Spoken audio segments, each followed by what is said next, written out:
According to league sources, these shoes right here are Kevin Durant's favorite Adidas shoe. Believe that.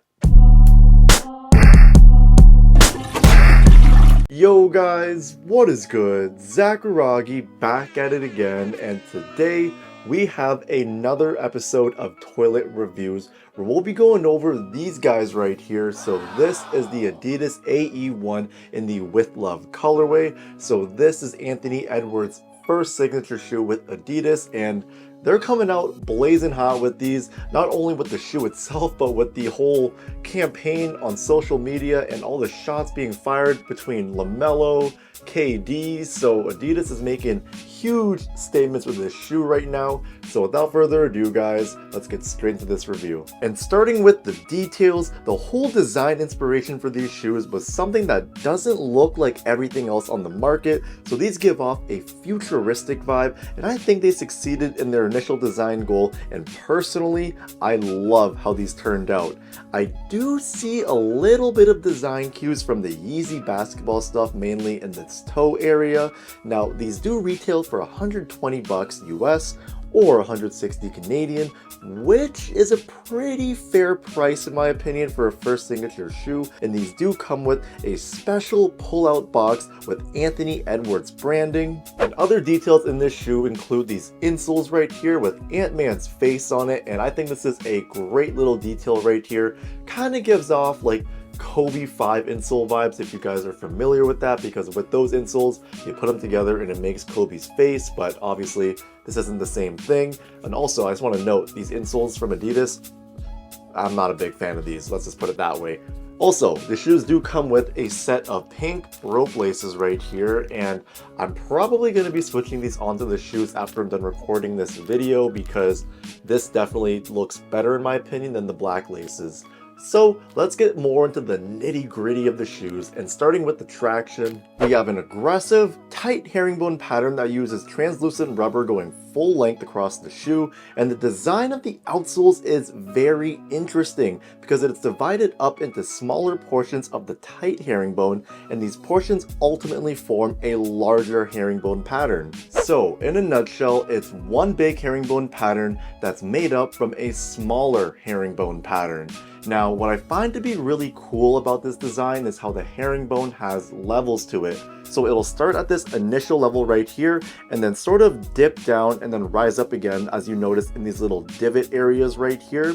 So this reminds me of smear traction and how it's set up, especially being that this forefoot area right here of the outsole feels hollow just like smear traction. So if you guys are unfamiliar with how that sort of technology works, essentially you compress this outsole with your weight and you're going to get traction on every part of your step when you compress this outsole, giving you better coverage and whatnot. So that's sort of smear traction in a nutshell. I'm sure you can find better explained videos out there. I'm trying to give you guys sort of a quicker breakdown, but just from like an initial try-on perspective at the store and sort of running around my house a little bit, this traction setup feels elite so far. Like, I'm pretty hopeful that these are going to be amazing on court, but we're gonna have to see when I do my traction test and performance review, so stay tuned for that. Now onto the cushioning, and it features Adidas's combo of boost and light strike, so similar to that of the Harden 7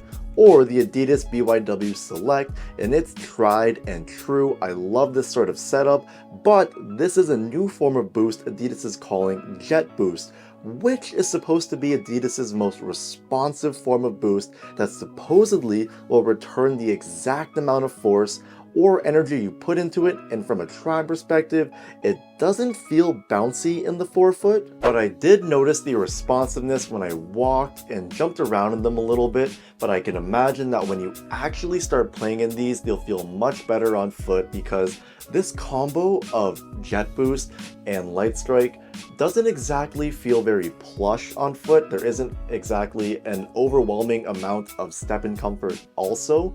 you're mainly getting that feeling of the boost in this heel area right here, and then when you get to the forefoot area, you do feel like you're sitting closer to the ground, which is great because you get good court feel as well. So one other thing within this shoe that promotes the energy return that it's supposedly going to give you is actually a spring plate, which you can kind of see through the outsole, and it runs full length as well, and it's a massive spring plate, so that's really going to help in supporting your foot as well. Moving on to the materials, and it's the most interesting part of the shoe. So it's almost like a one-piece construction that features a textile material and some suede on the toe area. Then on top of that, we have the TPU wing panels that have a honeycomb design, which is meant to promote lateral support and containment that Ant-Man needs in his shoes. And the designer of the AE1 mentioned that himself in an interview, that during the design process for these shoes, they really wanted to make sure that they had the exact specifications that Anthony Edwards needed in a basketball shoe,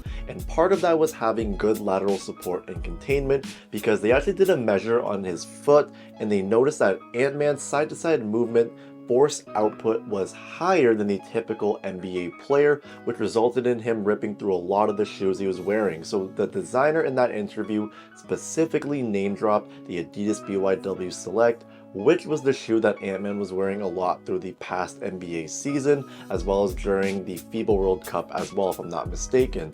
So as far as how this material setup feels on foot, it is comfy. This TPU panel is comfier than I thought it'd be, and I like how there is a bit of cushioning on the back part of the heel area right here, so it does add to the overall comfort level. But one thing that I don't like about this TPU panel is how it flexes when you take a step in them, because it sort of caves in on this part right here as well as this part over here, and it doesn't feel uncomfortable, but you can notice it sort of touching your foot a little bit, or digging into your foot, I kind of want to say rather, but it isn't painful, it's just a little bit annoying. But I guess if you're playing in the shoes and running around and whatnot, you won't notice it as much because you're too focused on the game, but if you're just casually walking around, it is noticeable and a little bit annoying. Next, for the fit, they run narrow, slightly long, and don't feel wide foot friendly. So for sizing, I went with my normal size 10 and they fit me fine. There is some space in the toe area, so I'm not exactly touching the end of the shoes, and I don't have a wide foot, but notice how narrow they are. So wide footers, you gotta go up a half size and just try them on in store first if you can. But overall guys, I think this is a great first signature shoe from Anthony Edwards, and I'm fully anticipating these to be performance monsters on court. So comment down below and let me know what you think about these shoes. Are they overrated? Are they underrated? And let me know what you think about Adidas' social campaign for these. I think it's been great so far, and I love the entertainment value that they're bringing with it. So we're at that point in the video guys, now it's time for hashtag Zacharagi, what you rockin'. So for today guys, I'm gonna put on one of the classics right here, my Jordan 4s. Man, I love these shoes to death. So guys, that is it for today's video. I appreciate you guys watching. I'm signing out. Peace.